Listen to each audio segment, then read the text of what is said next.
بال کرنا اس کا انداز نظر اپنے زمانے سے جدا. لوگ یہ سوچتے رہے کیوں اور کیسے کب کہاں اور جمع تفریقے کرتے رہے. بابا جی کہتے تھے نہیں کوئی یار دی گل سلام اللہ, نہ لمے پینڈے کام اللہ, نہ علمہ وچ بس ایک ہی سبق دے کر گئے اور قوم نے بڑے اچھے طریقے سے یاد رکھا ہوا ہے. حضرت خواجہ شاہ سلیمان توسوی کے پاس اسی طرح کا منکر آیا جس طرح کے آج لگے پھرتے ہیں نا منکر, ان کو سمجھ نہیں آتی, بڑی اتنا کام ہو چکا پھر بھی پوچھتے ہیں جی ختم نبوت اور ناموس رسالت کیا ہے, یہ دین کیا ہے جو آپ کہتے ہیں کہ تخت پر لائیں گے, یہ کیا ہے جناب, یہ دین کیا ہے. استاد فرمایا کرتے تھے یہ دین وہ ہے جو ابو بکر و عمر کو اپنے پیچھے چلاتا ہے. یہ کسی کے پیچھے نہیں چلتا, اس کے پیچھے کوئی چلے تو پھر وہ عزتیں پا جاتا ہے, اور جو اس کو کمر کرے تو پھر یہ دین اس کو ذلیل کر کے رکھ دیتا ہے. پھر یہ اس کو ذلیل کر کے رکھ دیتا ہے. یہ دین کی خاصیت ہے.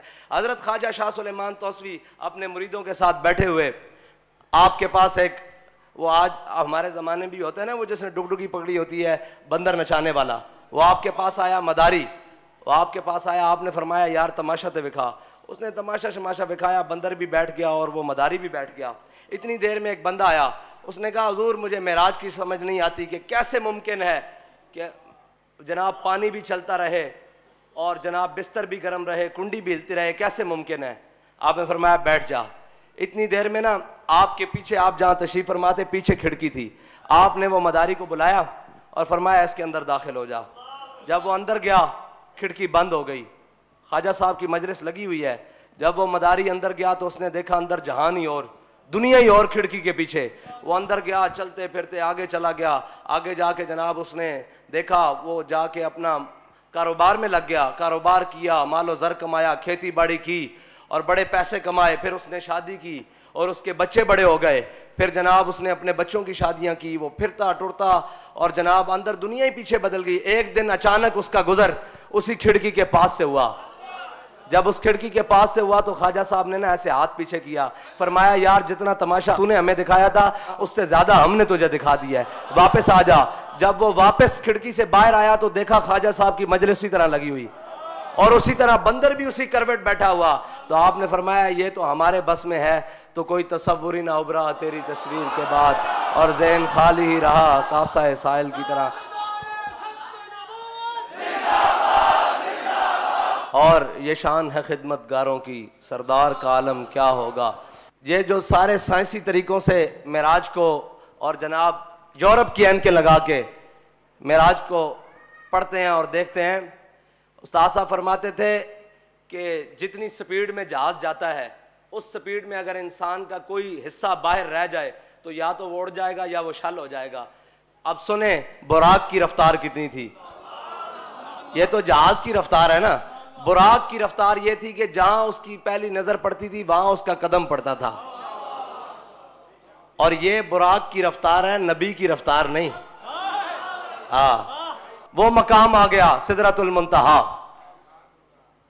نور بشر کے جھگڑے والوں کے لیے, جہاں نور بشر کے جھگڑے ہوتے ہیں. جی نور کیا ہے, کسر دنا کے راز میں عقلیں تو گم ہے جیسی ہیں, روح قدس سے پوچھئے تم نے بھی کچھ سنا کہ یوں. سدرۃ المنتہا پہ جا کے حضرت جبریل امین نے کہا یا رسول اللہ بس اس سے آگے نہیں. فرمایا جبریل تم جہاں کہتے رہے میں تمہارے ساتھ چلتا رہا, تم نے جہاں کہا میں گیا, اب یہ کیا بات ہوئی کہ آگے تم میرے ساتھ کیوں نہیں چلتے. عرض کرنے لگے اگر یکسر موئے برتر پرم فروغ تجلا بسوزت پرم. کہا یا رسول اللہ اس مقام تک آج تک جبریل نہیں آیا, اگر اس مقام تک آیا وہ آپ کی برکت سے آیا ہے, لیکن اس سے آگے مقام آپ کا ہے. اگر اس سے آگے مقام کے لیے جبریل نے ایک بال برابر بھی آگے قدم بڑھایا تو نور ہے, نور سے خاک ہو جائے گا.